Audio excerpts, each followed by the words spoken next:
It's live now. Good morning, everyone. Okay. Good morning. Yes, sir. So I welcome you all. So today's webinar is on collective leadership and team building.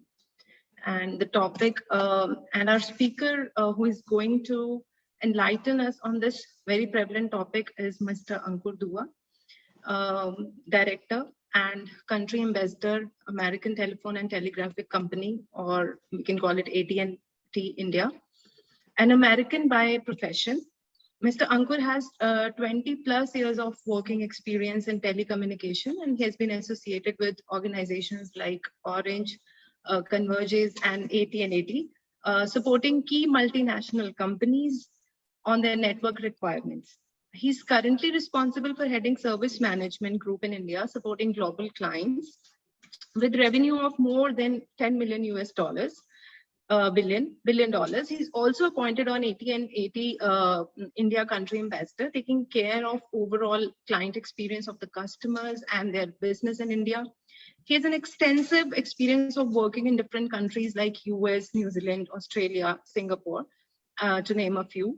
He has bagged multiple prestigious awards in the industry and is very well respected as an industry leader as well.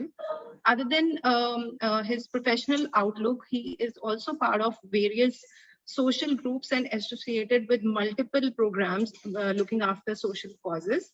He currently resides in India with his wife and 2 sons, and he loves music, traveling, spending time with family, and thoroughly enjoys serving the community. Also, we have with us Dr. Ashok Arora, an excellent speaker yet again from K.R.Mangalam University. I, Shivani Wadhwa, welcome you, sir. Also, other than that, if as a layman, I would just give me a second. To begin with, if I as a layman talk about collective leadership and team building, so I would say that what does leadership in general look like? So it's agile, it's proactive, and perhaps most of all, it's empathetic and team building. So sometimes we don't have all the answers, but if you're including people around yourself and you gain their respect and trust, so they are always supportive of the decisions that you make. During the pandemic, if we saw a lot of changes in our work environment and many transitions from commuting into the office to working remotely. So these work processes, they were adjusted to fit our new norm. Among other areas that impacted our day-to-day life, such as specifically if we talk about leadership styles. Now, given these new circumstances, many of us had to quickly adapt and become our own leaders, learning to make decisions on the spot to balance work and life simultaneously. Since some organizations, they embraced this opportunity and began to implement these new leadership styles and call them as collective leadership. This is the concept where decisions are made collectively and not through a set hierarchy system. Okay, so based on that, I would say that collective leadership experiences should be treated as an asset in a world which is full of uncertainty and high velocity. Because the term itself says that it is power with others rather than power over others. Personally, I'm also in favor of collective leadership. Primarily because it has several key ingredients of successful team dynamics. It's inclusive, it breaks down silos, it promotes transparency, and it helps in building trust and increases employee engagement and morale. And also it has been used in a variety of fields, including community development, healthcare, educational institutions, environmental sustainability, science, non-profit management, and even in military. So clearly this very cross-sector approach, it leads to a reimagined leadership which holds promises to all the fields. And therefore, that makes it quite prevalent in today's times. And for that, there is no better person to understand this concept and also Mr. Ankur, who is in the field of training leaders, and also because he's into technology, so he has practical experience of applying and going through these changes himself. And therefore, we are happy to have you, sir, and we wish to give your insights into this very important and prevalent topic. And please suggest us that why is it important, how it should be applied, and how it is going to make difference in our lives. Yes, please, sir. Wonderful. Thank you so very much, Dr. Shivani. And it is so nice to actually get connected with you, and wonderful to hear you giving insight about what you think about collective leadership. But first of all, good day, everybody. And thank you once again, Dr. Shivani, for the kind introduction about me. And of course, to K.R.Mangalam University for inviting me to connect with your students and faculty and sharing a little bit my views about collective leadership and team building. But before I dive into the subject, as Dr. Shivani said, the leadership, collective leadership in now world is more agile, proactive, empathetic. And I really love the statement, Dr. Shivani, that you made, which is power with others and not power on others, So I truly believe in that, and even by definition, it's collective leadership is a process by which people come together and pursue change. And the most important words that I would like audience to focus on the statement is people and change, right? So let me just first ask you a very simple questions, Dr. Shivani. Can you alone bring the change? No, yes or no? No. All right. Can you alone can lead everyone towards the change? No, I cannot. Okay. And do you want to take that lead? But since you said you cannot lead the change, so probably, I can suspect the second answer, but what are your thoughts on that? Like, I can always make efforts for that, but I would like to have opinions of others, and I would respect their opinions. And if that comes collectively with their opinions and my opinions, and then they come together, if they come as a success, then I would call myself a leader that way. Absolutely. Not Absolutely. just me imposing my ideas on them. Absolutely true. Absolutely. So if, the answer that you gave, and I think most of us would agree with that also, that if you alone are thinking that you are capable of making the change, it's a big no, right? But if you are thinking that you alone can lead everyone towards the change, I can tell you it can very well be done, right? You can definitely instigate others towards the change, but you definitely, as you rightly said, have to have everybody along with you when you are walking towards the change. And do you really want to take the lead on it? Absolutely, there has to be a will behind it. So if any one of you had a similar answers to the questions that I just asked, then I can tell you, you are in the right session today. Because in order to bring the change, you need to first have the will and the determination to make the change. And when you have the will to make the change, you will need people along with you to drive the change, because you alone cannot make that change happen. But for sure, you alone can inspire others towards making the change. And there are a lot of examples in today's world and in history where people have walked this path and have become very successful in meeting that objective. But when you talk to these people, there is one thing that you will find very common in all of them, and that is selflessness. And this is what makes everyone understand in anything that you do or intend to do. The moment people understand the intent of selflessness, they will become your partner. They will support you in every effort that you are actually doing for good. So it's very important to understand how you cultivate that degree of selflessness in your day-to-day routine. And once you have developed that, you will see how beautifully and collectively you can lead the change. And today, I personally believe, especially in our country, we still lack in that factor of selflessness. And I seriously think that our institutions have a very big role to play in that part in making our younger generation learn how to evolve in it. And I give you a very simple example.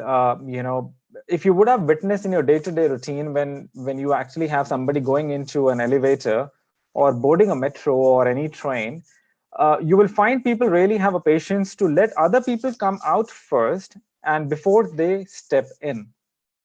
So it is that way you can actually understand the mentality of the people, that they are so much into them and they are just not letting go that selflessness factor, which is first let's talk about others and then let's think about ourselves. Unfortunately, majority of the time it's the other way around in today's world. Okay, so if Dr. Shivani, you can put on some slides that I have actually just prepared for my discussion today, if you are there. So I'm there. Okay, thank you. Actually, the slides are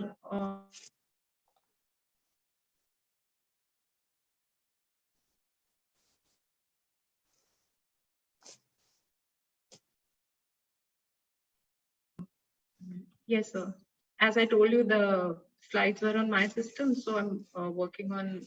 Okay, no problem. Let me just share my screen so Yes. that we can just move ahead with that. All right. Yes. Okay. Yes, sir.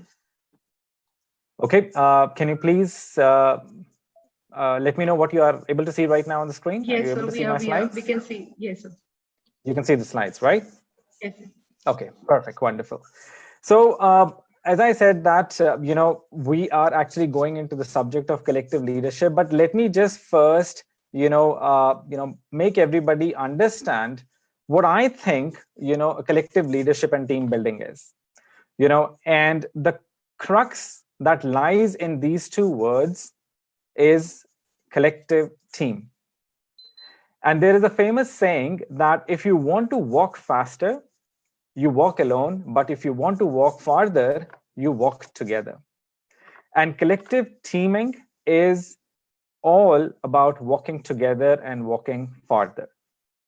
Remember, you need to become a good leader for developing a collective and cohesive team. And in my view, a collective and cohesive team is not a group of people who are physically brought together under one roof by some force or compulsion, but these are the people who themselves come under one roof because they have common thoughts, they have common aspirations, they have common vision, and could very well have varying opinions. So for you as the leader, you need to create an environment which brings these people under one roof together by their own choice, not because of any compulsion. But it's not easy. This would require you and everyone to uplift oneself from individual leadership to collective leadership. It's important for you to have everyone in your team and surrounding you realize that their personal objective does not supersede the collective objective of the team. Unfortunately, there is no one formula I or anyone can give which will make this thing happen. And if there is any, there is no guarantee that it will work all the time. So because we are humans and we have our own intellect and perspective about everything that is going around, and we, or I should say majority of the time, trust our own intellect and perspective. So rather being governed by anyone else towards it, so let's make them govern themselves. And as you said in the beginning of the session, Dr. Shivani, that it is more of now being self-leader, because we need to make good decisions, we need to make fast decisions by ourselves, and we don't have to be dependent on others, especially after the post-COVID phase have passed. All right. So let me just move on to the next slide. If you can please confirm me if you are able to see the next slide on the screen. Okay. All right. I can see you, but I can hear you. All right. Okay, so now that I hope you all have got an understanding of what collective leadership is all about. So let's understand why this is important. Now, there could be many reasons for this, and this can vary from person to person. But in my personal experience, what has helped me personally to sediment my thoughts around this subject and why I feel important, the subject is important, I'm sharing my views on that. The first is simply because you are not enough. And we need to accept this fact. That is, we are not that important, and we are not the only ones around which this world is spinning. Now, with this, I don't want to diminish the fact that you should not love yourself or you should not give importance to yourself. But in the haste of giving the importance to oneself, one should not deteriorate the importance of others. There is no planet Earth B. This is the only planet we know, and this is the only planet we have. So the sooner you make yourself understand about this, the easier it would be to become for you to get into the mode of collective leadership. And when you are together, ideas multiply, problems gets divided. And the interesting part of human brain is that it is very unique, and it has a very unique ability to think differently and believe, you should not deliberately endeavor to be surrounded by people who think just like you. You need to have people who are actually thinking differently, because that will make you have a better perspective and a holistic view of the situations that you are in. They may share the same thoughts, but be open to listen and understand different ideas that you get from them. Now, in leadership, I have experienced that sometimes your ego comes in front of you that shields you, that you are not accepting the ideas of others because you think what you have said is absolutely right and everyone should follow that. I can tell you, if you can let go that approach sooner, it will be easier and it will be better for you in terms of having this collective leadership. The third thing which I want the audience to be aware of, and it's a proven fact that when you have multiple ideas coming together, the solution to the problems become simpler. I'm not saying that the problem goes away, but your approach towards the problem becomes more holistic. And when your approach becomes more holistic, it becomes more thoughtful and more impactful for you and for the others, which would help you in dealing with the situation more strongly. For all good reasons, when you have so many ideas coming from so many people, you have a better understanding of the situation, and that will make you a better prepared to deal with it. Now, one thing to note here is that gathering inputs from others does not mean that you need to go as per others' inputs and not follow your own instinct or your own thoughts. Like others, you and your thoughts are equally important. So there's absolutely nothing wrong if after listening to others, you finally make a decision to go with your own thoughts. Because if you are making that decision after listening to others, you will or are expected to make the most educated decision. Whether it's right or wrong, that's another thing, but you definitely will be bound to make a sensible decision only, and should, I must say, should take the responsibility to explain why you have made that decision. And lastly, the silent part of all this is it will make others trust you and your decision, because they will feel more confident on you that you have heard them, you have understood what they are saying, and you will have a rationale to explain to them why you have not gone with their decision. And that's when people start having themselves more confident on you in your approach and in your decision. Trust and confidence of the people on you and you on your team is just not a one-way thing. You and your team and people have your team on you is the first step towards collective leadership.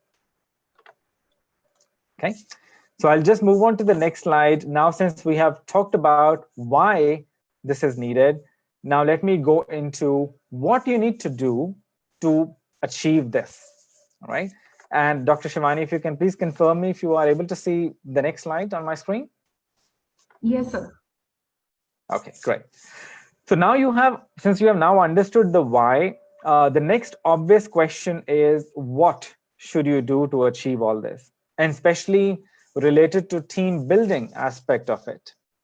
Now, the first thing which I always advise any leader, any of my colleagues, any of my team members, you need to bring and instigate the right culture in your organization. And I must take a liberty to say it's just not on a professional life, but it also is applicable on your personal life as well. You need to cultivate a culture of openness. People should be allowed to share their thoughts openly. You cannot confine them to just have a listen only mode behavior.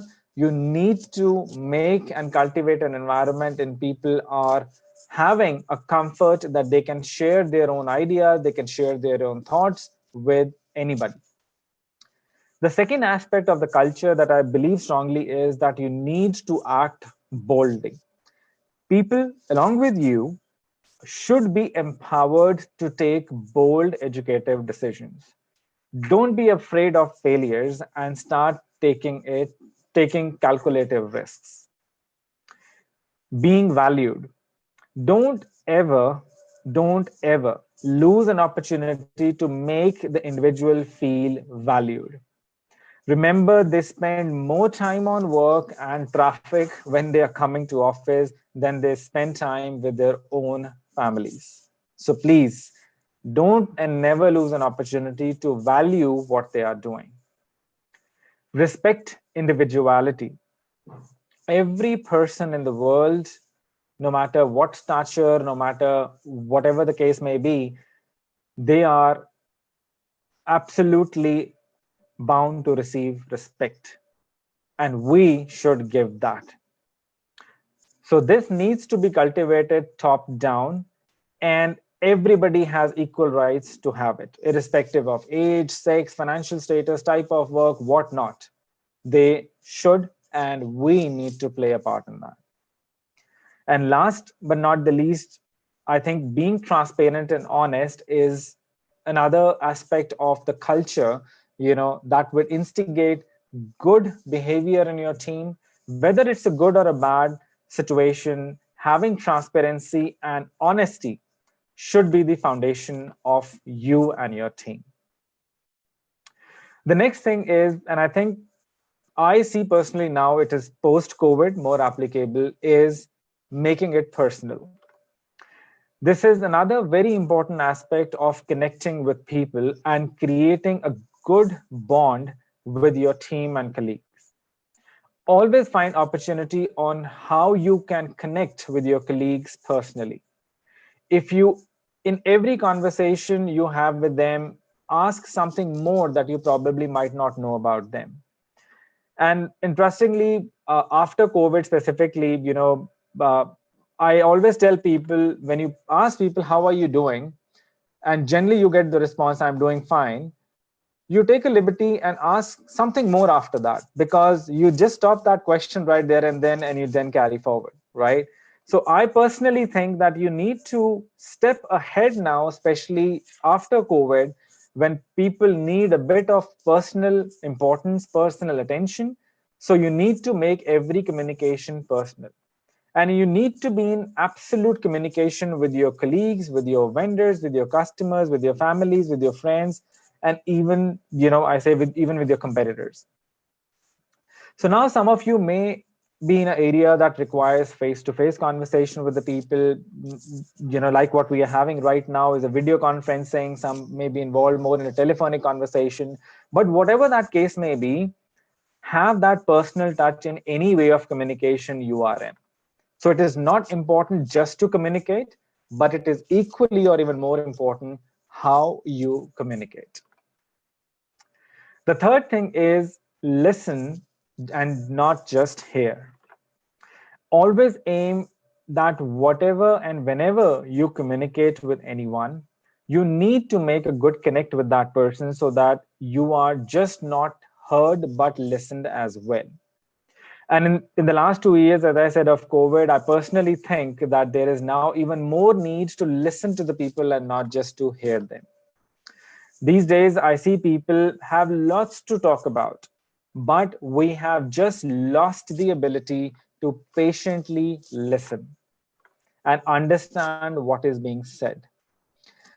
Again, unfortunately, culturally in India, we are coming from a society where, we always are not that good in listening. We are always very much eager to talk, and you can see even in our general day-to-day life, people generally like to talk over one another. But the first thing that you need to practice is listening. But the other thing, what I think we should all be doing, is reading between the lines. While on one side, I said that these days people have lots to talk about, but I have also seen these days that people deliberately start keeping things to themselves. We just should not let people suffocate. Primarily, this is happening because they don't feel like sharing things as they know that nobody will listen to them. So please extend an ear to those who listen to you. Sometimes just that kind of feeling that they are being heard and understood solves a lot of problem for that person. We all like to be praised, and it's human. And in science, it is seen that when you praise a person, it activates a part of your brain called striatum, and it is called a reward area of the brain.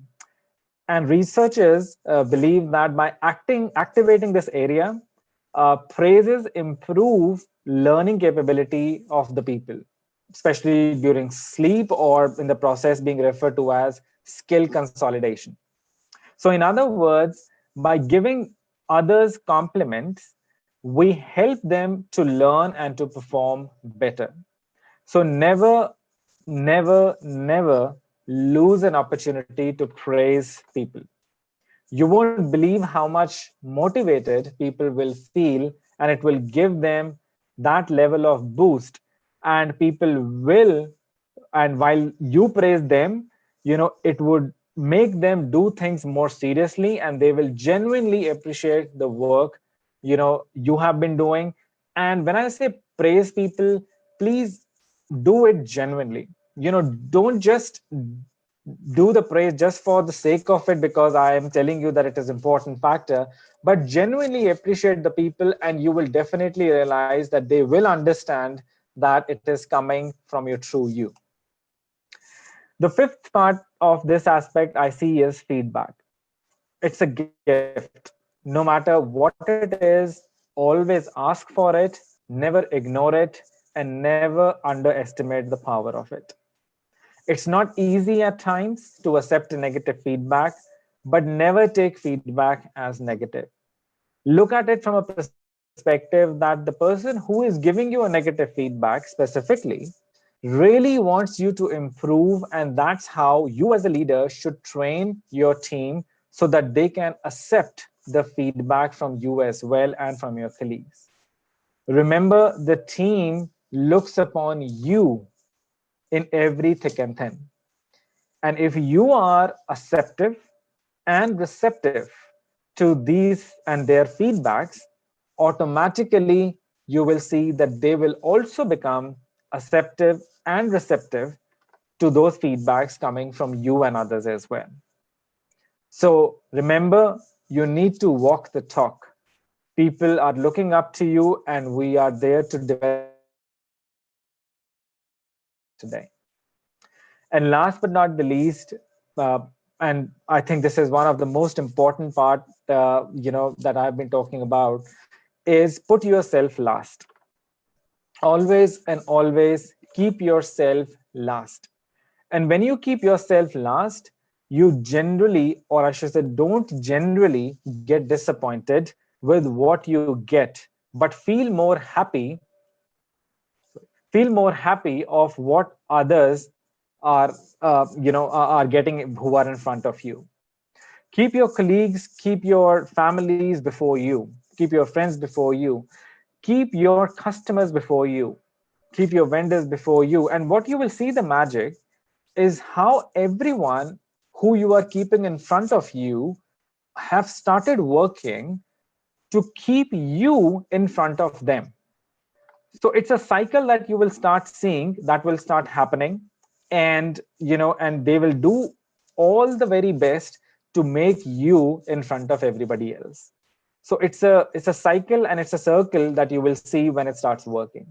Remember, it's not it's for them and not just for you. So remember that. And this again stitches to my initial word of selflessness that I spoke at the beginning of the session. Okay. So lastly, you know, I think if you have to take some takeaways from this session is about how you should do it. So we understood what is collective teaming, what is team building, why it is important, what should you do. But I give you some antidotes, which I personally adopt, and it has worked for me. So I think it will definitely work for you as well if you practice. The first thing that I always recommend people is to delegate. Now, you can't take everything on yourself. You need to give opportunities to test people, to test your team, to make them feel empowered, to make them feel responsible, to make them feel that you trust them. So delegate. And if you are a leader who is having an ability to micromanage, it's perfectly fine. But if that is the case, keep a regular check of the work, but do give opportunities to others to do what you otherwise would be doing by yourself. Believe you me, it will help them to grow, and believe you me, it will give you time to do something more and better for yourself and for others. The second is ask for inputs and opinions. I just spoke about feedback, but taking others' opinions and recommendations is very important. And as Dr. Shivani, you said in the beginning that if I have to impose what I am thinking on others, I don't call myself a leader. We need to put our thoughts together to collectively move ahead. And that is where asking for inputs and opinions from others is important, because this will keep the others fully engaged and involved in the collective decision that you or the team is making. And once you have everybody's decision and collective inputs together, and then you are moving forward, what you will silently observe that everybody will take their individual responsibility of their work more seriously and of the success of the entire team. It will not be for themselves, it will not be for the individual leaders, it will not be for just for their own sake, but it will be for the team and for the wider good.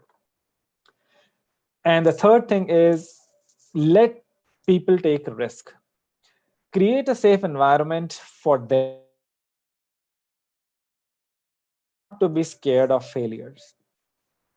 Note that we not that we actually start taking non-calculative risk. I am not asking everybody to start taking risk not unthoughtfully, but you need to have a calculative risk strategy. But let the people understand that it is okay and it's fine to be failed. Please appreciate the effort that goes behind the work, not just the results.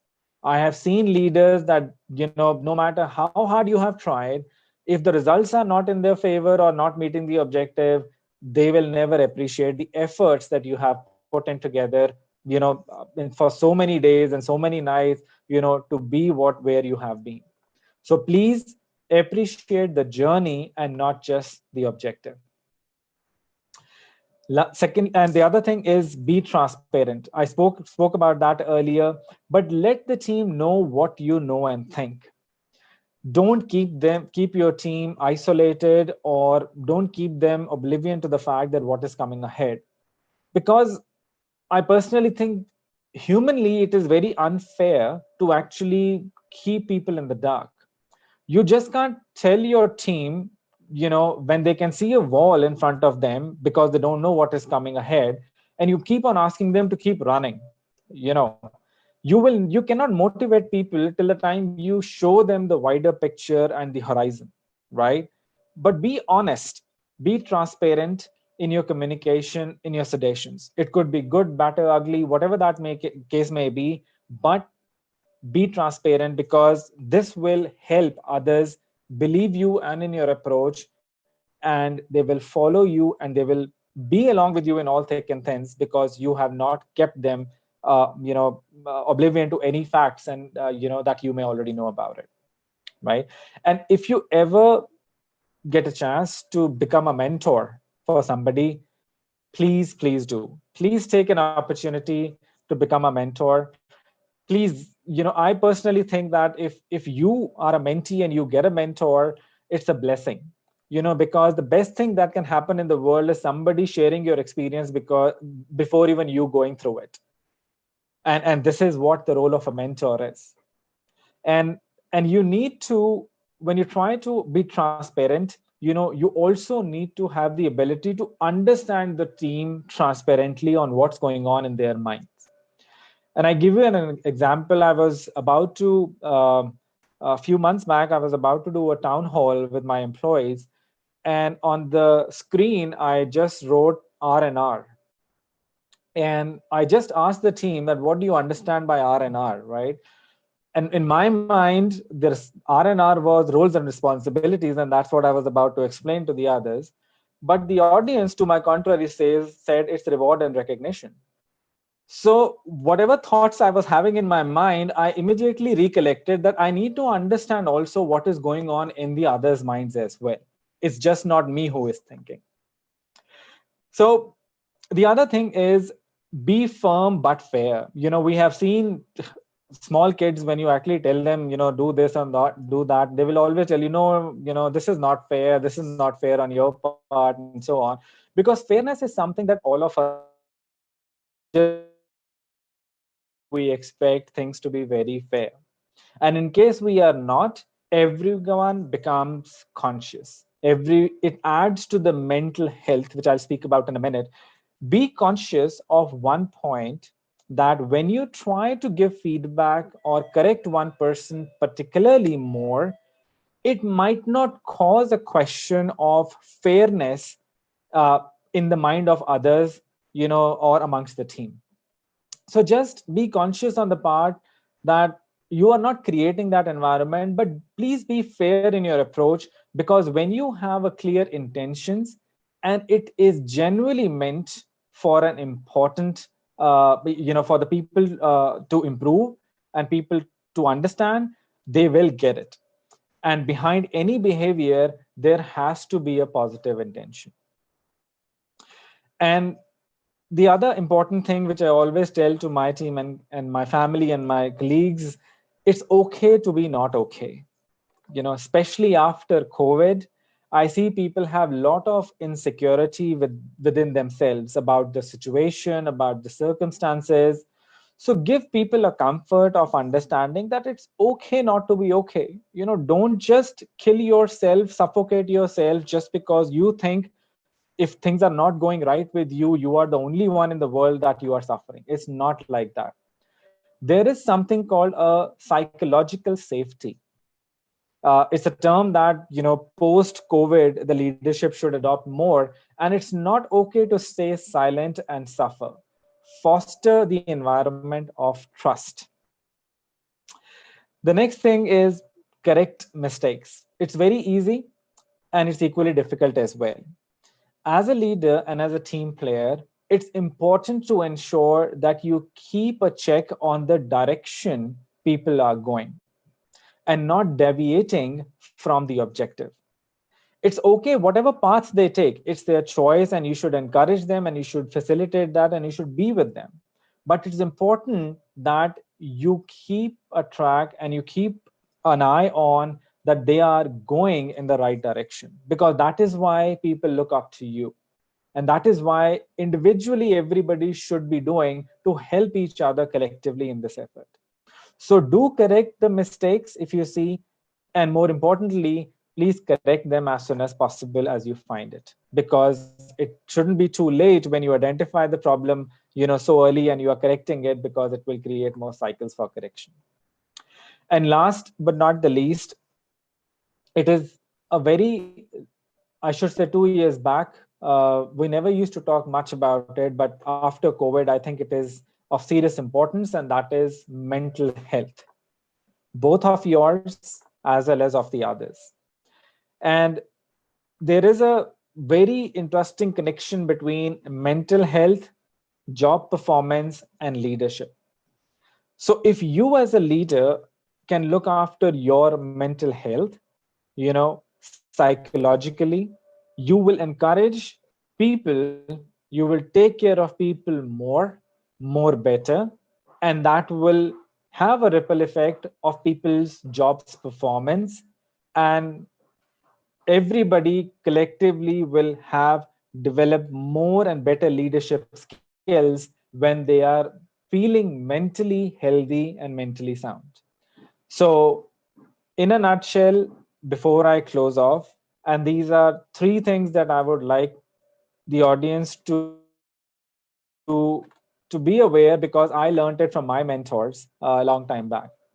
Number one, do at least one thing for yourself every day, and that should not be paying your bills.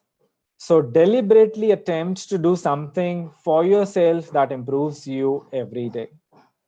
Number two, do at least one thing for yourself every day. Number three, develop the ability to accept what is not going according to you. Sir, we lost you.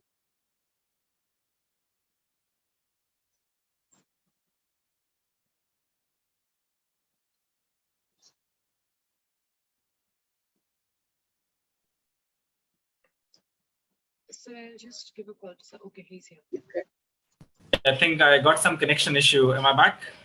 Yeah. So you're back, sir. So uh, Perfect. we were Wonderful. talking about Wonderful. the Great. 3 points basically, and we only had the 1 point, and the second point there was Right. connection issue. Okay. So the second point was nobody is stronger than all of us. The first one was that do at least one thing for yourself every day. And the third thing that I was talking about was have patience. Develop the ability to accept what is not going according to you, because you cannot change everything. So start having that ability not to get affected or impacted by whatever thing you cannot change. Second, have a forget and let go attitude. And so these are my three pearls of wisdom, you can say. You can take it along with you. Number one, do at least one thing for yourself every day. No one is stronger than all of us. Have patience, develop the ability of what is not going according to you. And third, forget and let go attitude is very important. If you can master these three things, I can tell you whatever I've been speaking since last few minutes, it will all come together. So with that, thank you so very much for patiently listening to me. I hope that I've been able to give you some insight about what I personally think what collective leadership and team building is, and I have personally witnessed it. It has worked for me, it has worked for my team, and I hope it will help you in the future. So with that, thank you so very much for listening to me. I hope it will help you in the future.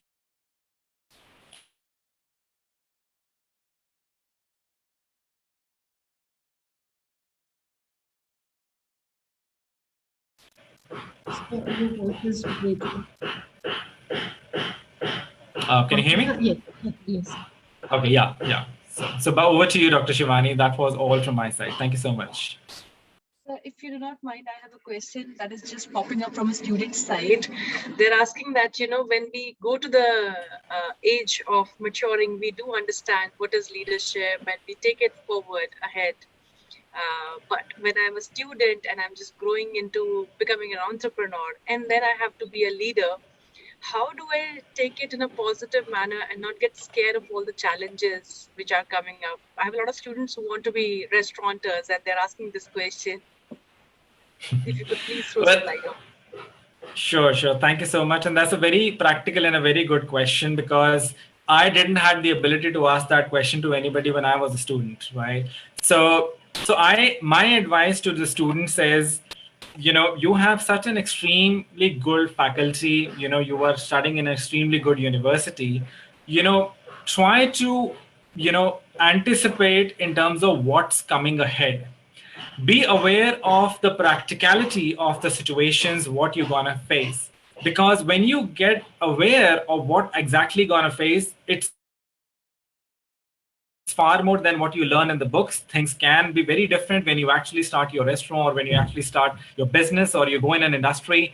But always remember that, what has personally helped me is the factor of curiosity. Remember this word, curiosity. Because if you are curious, you will learn more, you would like to know more, and you would like to develop something different that will resolve the problem that might come in your way. And that's what I love about toddlers. They are curious about everything. They are not worried about anything that comes in their front, but when they are curious, they are not scared of what is coming in front of them, because they will, everything new that comes in front of them which they would not have expected, they see it as something new that they will learn out of it. So my advice to the student is, be curious, be innovative, and try to take the best time of your faculty, of your leaders, of your mentors, to understand that what they have been through in their experience, because they can give you a glimpse of what they have actually seen and what might exactly be the same thing you would be seeing as well. So that will be my advice, Dr. Jyoti, for the students. Thank you so much, sir. So another, just one more question, if you have 2 more minutes available. So since we have been listening to you from quite a Of lot of course, yeah. time now, this is the second webinar that we are doing with you. So we do understand that you have been a part of the entrepreneurship culture from quite some time now. So, if you could give us one anecdote of your personal experiences that you faced when you just got into the business world, or something really different that you did which motivated you and your team, if you could give us some words for our students, that would be great. Okay, so when I went into the corporate culture, Dr. Jyoti, I was told slash I was scared about the politics that happens in the environment. Okay, um, and I have never been into that environment. To be honest, till date, I'm very poor in that environment. But what my mentors, what my coaches always coached me, that you need to stay stead focused on your objective. What are you there for? Things will happen, things will go upside down, people will be against you, people will be in favor of you. There will be situations where you will just be like, I don't understand why this is happening, but it is happening, you know. But if you stay focused on your objectives, what the organization has kept in front of you, what you yourself have kept in front of yourself, it will actually make you go heights and not get, fiddled around by all these things that might be happening around you, right? You can see this as an absolute example of people and the leaders who are there in the world today. There is so much happening around them. It's not like they are not aware about it, but they are very focused about what and they want to do and where they want to take the people for good. So always remember, stay focused, be very clear on your objective, and continue to work and never let go that objective out of your vision. So that was one thing which, Dr. Jyoti, I faced personally, and I have been blessed to have my leaders who have always pulled me out of that situation. When I had an ambiguity, and that's where in my session I mentioned about mentorship. So I had a blessing and an opportunity to have very good mentors in my life who have helped me answer these questions which the students have today. Sir, one question from my side, if you don't mind.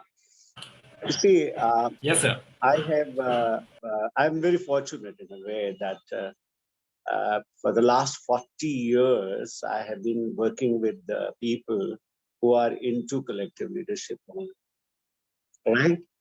And now what happens is that people who join your team, right, they are not used to this culture.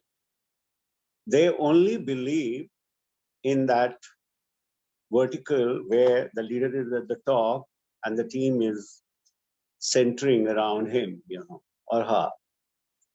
So very often I have seen that people look up only. They want directions. That's all. Second thing, what I have observed is that because they are looking for directions only, so Dr. nothing Ashok, comes from their side. sorry, I lost you So, sir, what in between happens for the is, last few seconds. Maybe it's a connection problem. Can you just repeat the so, last bit, please? so what happens is that when we are building a team, we expect that they will give you suggestions, they will come out with ideas, they will say something and all that. But they are used to a culture like this that the things will come from the top, right?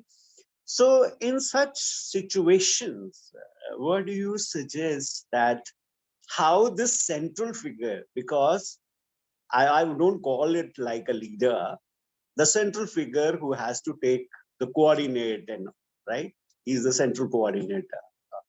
So how the central coordinator to break this kind of deadlock, to encourage people to speak, because very few people actually speak.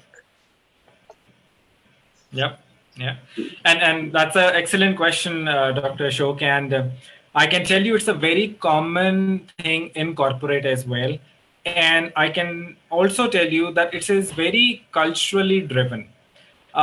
Whenever we actually go even into some meetings today, you will always find people coming from a different culture. They are more vocal about the things versus people belonging to another culture, right? I'm not sure if you had an opportunity to deal with people from France and Australia. They are very vocal about what is going right and what is going wrong, right? But the people from an Asian culture, they actually always have a tendency to try to not interrupt, not ask, and not object on what is going. As you said, that we have situations where people are not even asking or not even suggesting anything, right? And I learned in a very interesting way when I was actually part of that same domain and I was sitting on the receiving end when I went into the corporate culture. I learned a very interesting thing that one of my leaders actually used to do, and I've started doing it now by myself, is whenever he used to explain something or suggest something or discuss any idea, he always used to counterfeit his idea as well. That this is what I think, but I also think it might not be right. And he used to individually ask people, okay, Dr. Ashok, what do you think about it? Do you think it will really work? Now, if you are just sitting silently and on the receiving end, you are bound to think that if I myself is questioning about my ideas, I will not feel bad if anybody actually questions as well about my idea. So it actually develops a very nice culture and an environment where people who are silent, people who are more receptive, people who always believe in coming from a culture, its top down approach, it shatters there and then. Because when you asked individually that, Dr. Shivani, what do you think about what I'm saying? Dr. Ashok, do you really think what I'm thinking will go right? Because I think there is some caveat in that which I'm not able to articulate now, but what do you think about it? So when you start questioning individuals like that, they will shake up and they will start getting into the conversation. This is something that worked for me because I was, like what you said, one of the guys who always used to sit and observe. But when I was being asked, I was being pulled into the conversation and I was being forced to think differently and suggest on what is being discussed in that situation. So that's what one of my advices that anybody should adopt it. Yeah. Very wonderful. So it's basically boils down to developing a culture which would lead into collective leadership. Right? Absolutely. So another issue, which I have raised is, in this collective leadership, everybody has to accept the goals. The goals become collective. Instead of it's being driven by one person's goal that this is what exactly I want. The team decides the goal and then they're working on it. It becomes a very tedious and a time-consuming process to take everybody along, right? To make them understand, to evolve, and all that. And usually in the process, as you said, you need to have patience, you lose patience. And then you end up giving the goal, okay, this is what exactly has to be done, right? So then the entire thing of the collective culture goes down the drain. Right? So as a central figure, when one has to work, this patience bit is very much tested because you are also, uh, responsible and answerable to certain goals, right? Certain things, certain targets you have to meet and all that, right? So under such situations, those who are trying to, put this into practice, what kind of advice you would like to give? Again, a very good question, Dr. Ashok. And I can tell you, we are all humans, right? And that wall of patience breaks on us as well. And while I may say it so that you need to give time sometime, it actually sometimes become very difficult. But what actually helps in certain situations where your and others' patience is not tested is when you bring the team along from day one. Because when you are actually bringing the team along and seeking their inputs, having them collectively think about the objective from day one, on the 11th day, you will not be surprised if anybody takes a U turn. And that's when your patience goes off. Because if you are surprising anybody and that is a negative surprise, that's when it crunches you. But when you are taking everybody along from day one, the possibility, or I should say probability, of anybody taking a u-turn at that point of time and making you test your patience becomes very minimal. So my advice is be prepared for those situations. But if you are actually really need collective objectives to be met, take everybody along from day one. Because I can tell you sometimes it also happens that when you try to bring people in the midway, they will not be with you, not because they are not happy with you and your approach, but they will be more upset because half of the thing you have already done. So they will always think, that, you have already cooked the foundation. Now, what's our point? We are just building up on it, right? So that's where the patience gets tested of yours and of others, and that's where the time gets consumed, where you need to convince people now that, hey, it's not like that. You are still part of the team. You have to come along. But when you have involved them from day one, you are telling them, look, it has to be done together. So you have to be together. So that's what I would say. Well, thank you so much for such a wonderful reply. So what I can say about collective leadership is one has to really try it out, work on it. And in the process, whatever I said, that be transparent, be considerate, take care of the mental health and all, one learns very gradually in the process itself. So collective leadership, first point, which I feel very important, is one has to be very clear that yes, this is one thing which is really required and needed. And second thing is this, that it is a process in which everyone has to develop and everyone has to be constantly evolving, right? And if one stops evolving, one stops growing, then the whole team comes to a halt, right? Because we are working collectively.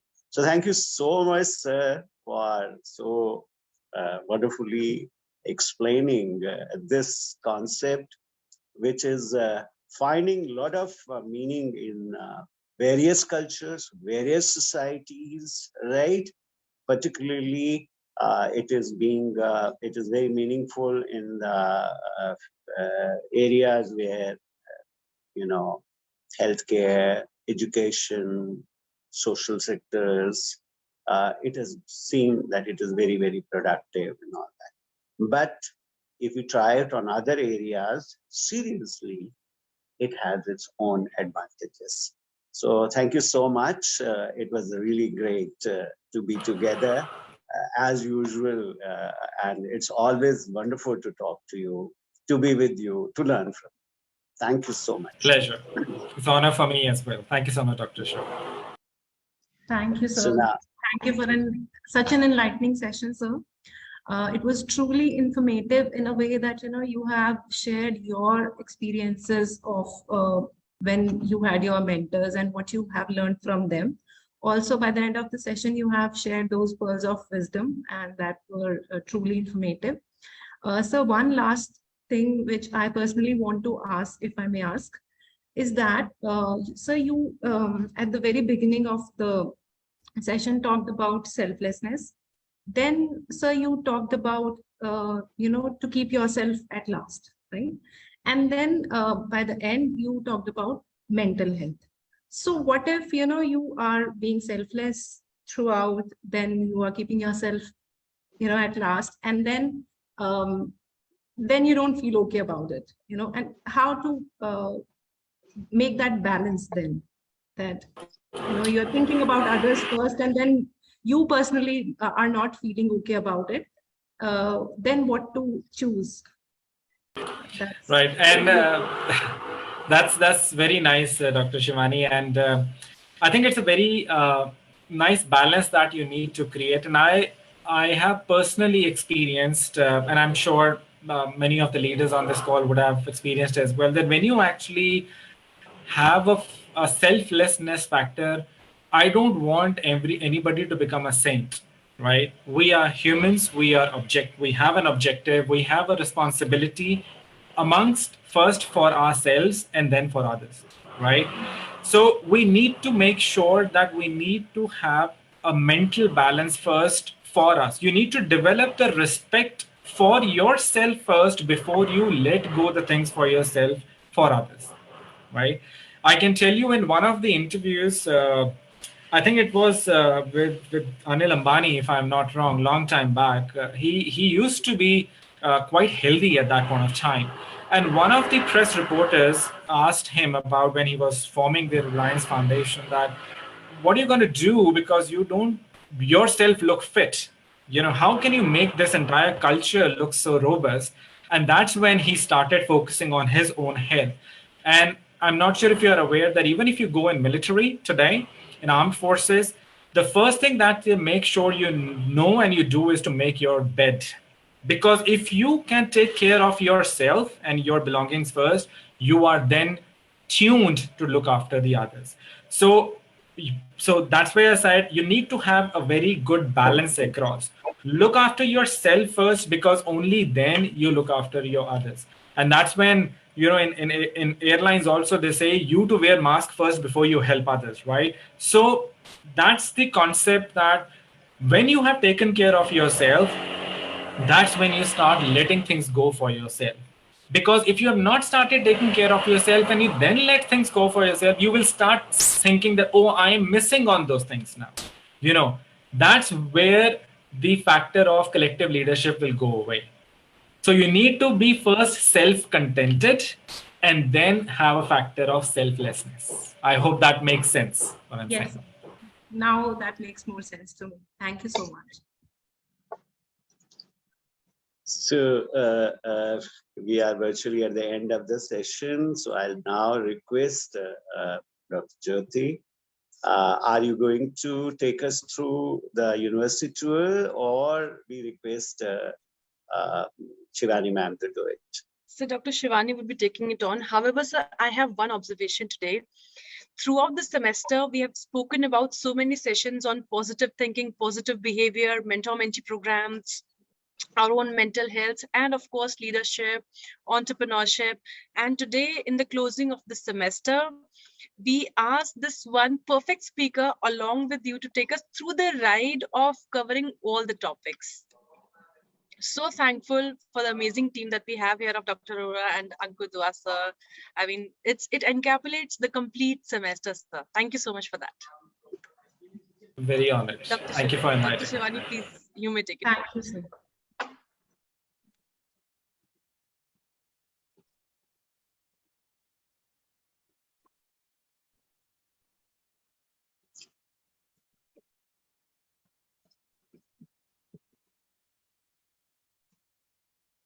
So I would like to thank Ankur Dua, sir. Thank you for coming. And I just want to say that, when I was given this responsibility, I was told that I'm going to enjoy the journey because this is my first time that I'm attending a webinar or I'm being the moderator. But to begin with the person like you, Ankur sir, I'm happy that I did that. And I have a very good experience. And thank you for the inputs and thank you for being there. Thank you for coming. Thank you for inviting. Thank you, sir.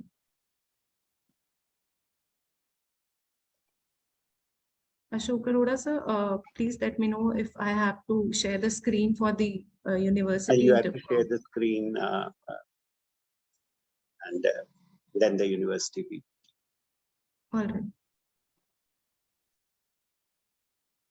Yes, sir. So can you see the screen now? Yeah, we can see, but make it full because we can see the slides also. So make it complete, full screen.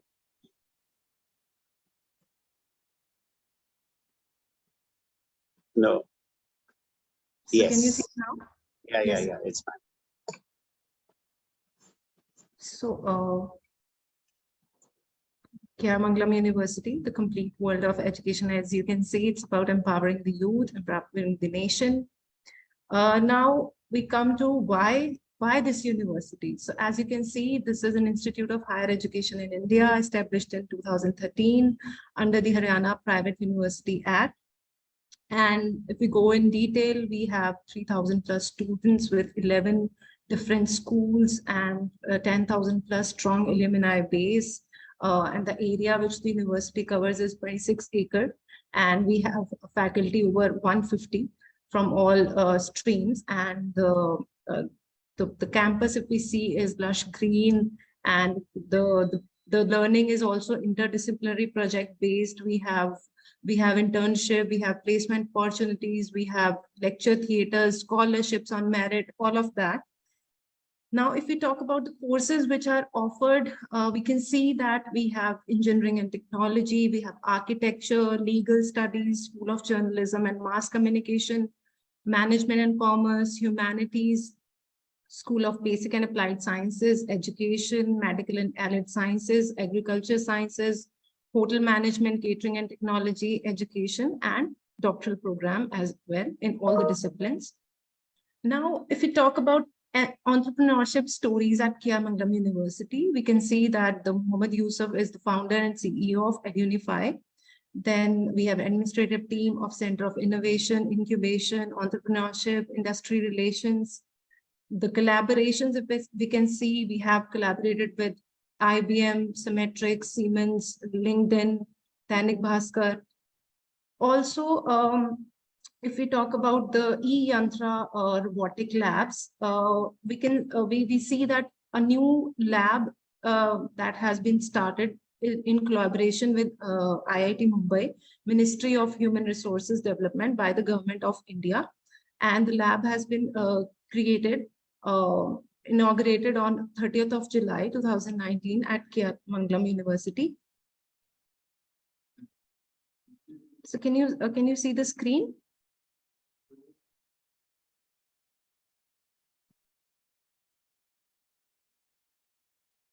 Yes.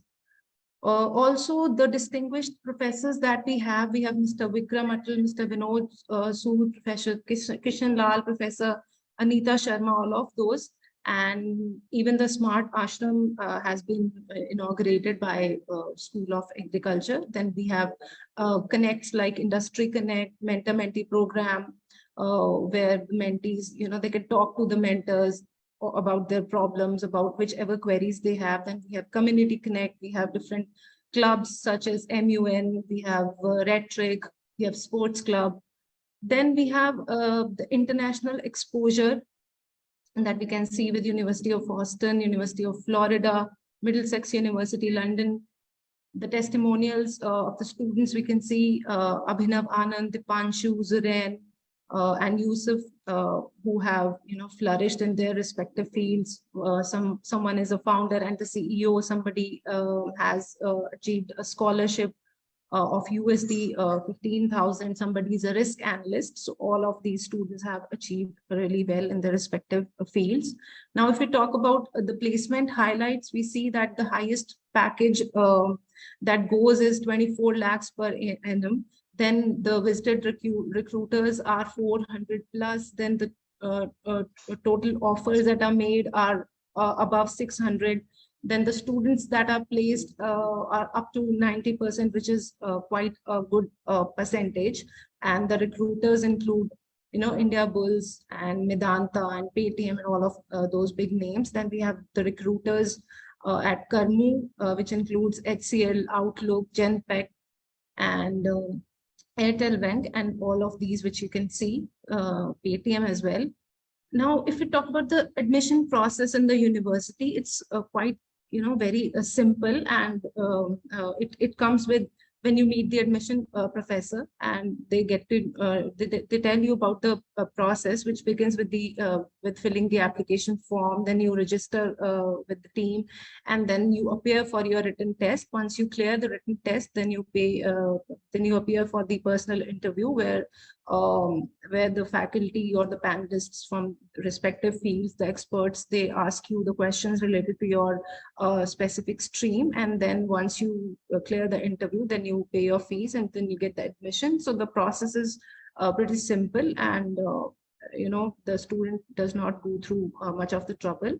And if you go through the fee structure of this specific university, K.R.Mangalam, you see that the 3 years degree program and even the 4 years technical, 4 to 5 years technical program, the fee is the lowest in this university with respect to other private universities in Haryana, Delhi, UP, Punjab, Rajasthan, and Bihar. And now, if I talk about scholarships, there are varied scholarships, which you can see that the offering deserving UG students, they offer the scholarship of up to 100%. There is fast track admission to those with 90% or above.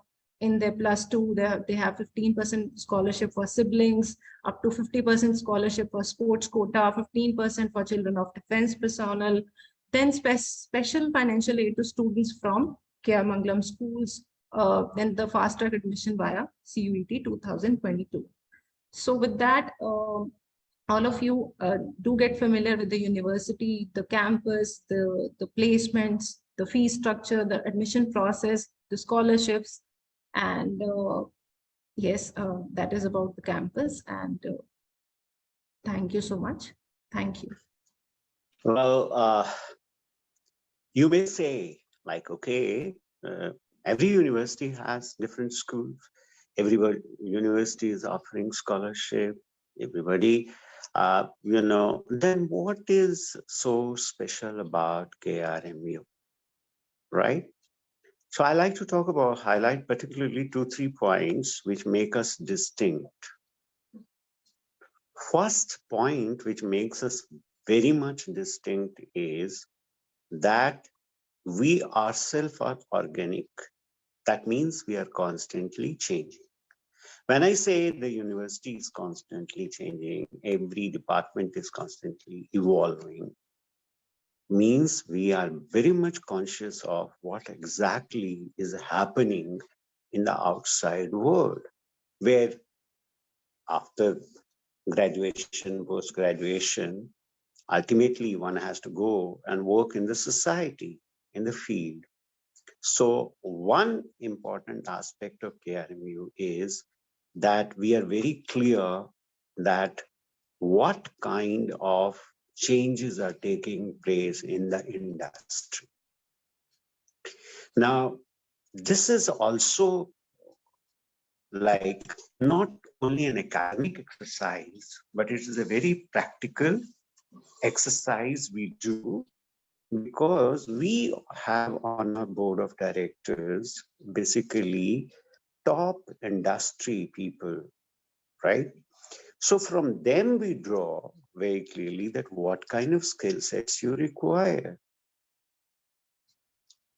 What is the need of the future? After 5 years, what would industry require? After 10 years, what will be the requirement of the industry? So we don't train you over here like, okay, we are training you as far as the present industry is concerned. We are training you from the future. So for that, we have partnerships.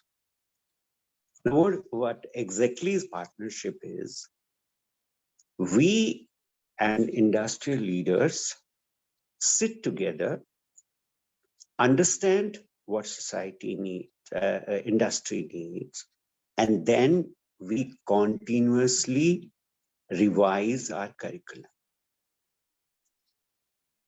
And as far as certain theoretical inputs are concerned, academic inputs are concerned, which is common to other universities, we have specific course outline made with the help of the industry.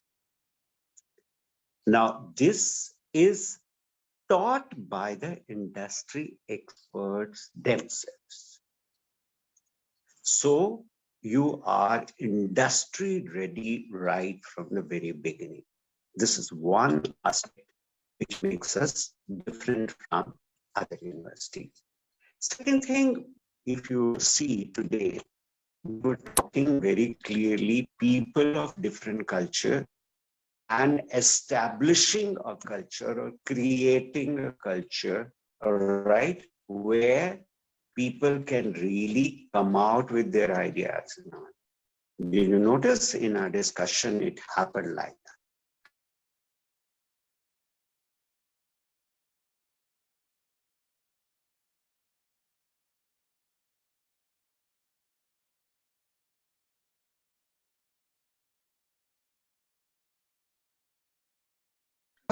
We do to give you an idea how do we go about it. We have created again collaborations with top leaders in academics from across the globe. So we have collaborations with best universities. And we give a freedom and choice to the students. Like, you have joined us in a particular stream. Now you can do 1 year with us, 3 years with any university you choose with which we have collaboration. It can be 3 years in KRM, 1 year outside. It can be 2 years in KRM, 2 years outside, and so on and so forth, to give you an idea of how to work on global level or work with different cultures. Third very important aspect is this: since we have collaborations with top universities of the globe, we have collaboration with the best industries of the world. So the papers they teach you, those papers have international recognition. Once they have international recognition, and you get a credit for every paper you qualify, So those credits are recognized internationally all over the globe. So wherever you go, people accept you as if you have been trained internationally. So that's another edge. Then the most important point, I would say, our edge is the human edge. Because today, when we were discussing, collective leadership is all about developing a very humane outlook and working together and respecting each other. You cannot accept others' idea unless and until you respect the other person, right? So what we do is, over here, human contact. We have a very special feature in the university, mentor-mentee relationship.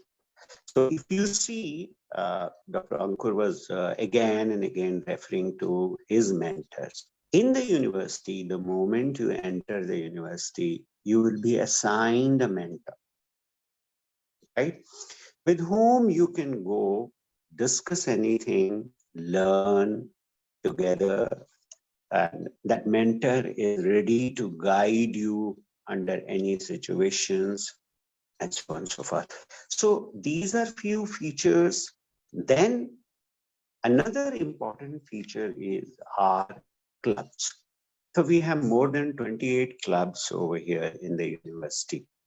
I'll give you one example. We talk of effective communication, to talk to others, to, and so on and so forth. We have various clubs, and one amongst them is Reuters Club. They help you to develop those kind of characteristics so that you can communicate with others very effectively. Right? And moreover, the basic pedagogy we follow is project-based pedagogy, in which you have to work in teams, you have to work together.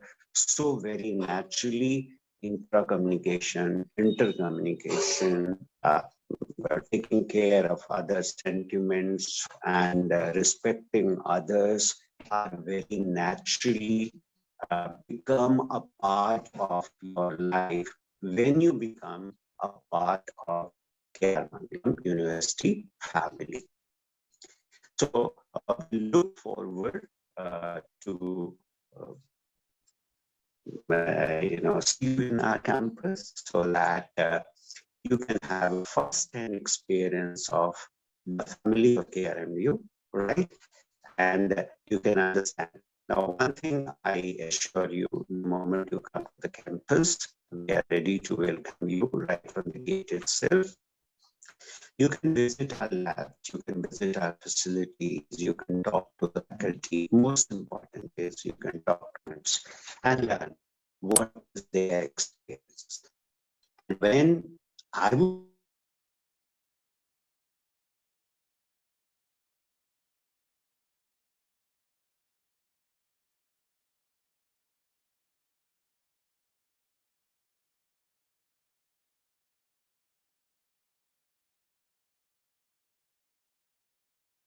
So we cannot hear you. is most important aspect is your own personal experience, right? I may say things, but you are the most important, right? Feel it, have an experience of the university, and then we look forward working together.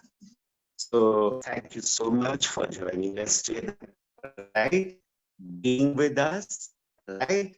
And understanding a wonderful concept together of collective leadership, being together, working together. Thank you so much. My special thanks to Mr. Ankur, who accepted our request, irrespective of his busy schedule, and Dr. Shivani, who had the first experience, the maiden experience of its kind, which she feels was very wonderful, pleasure and joy, and Dr. Jyoti. And I'll fail in my responsibility if I don't think the technical team who have been constantly working with us and is still will be working further to ensure to get people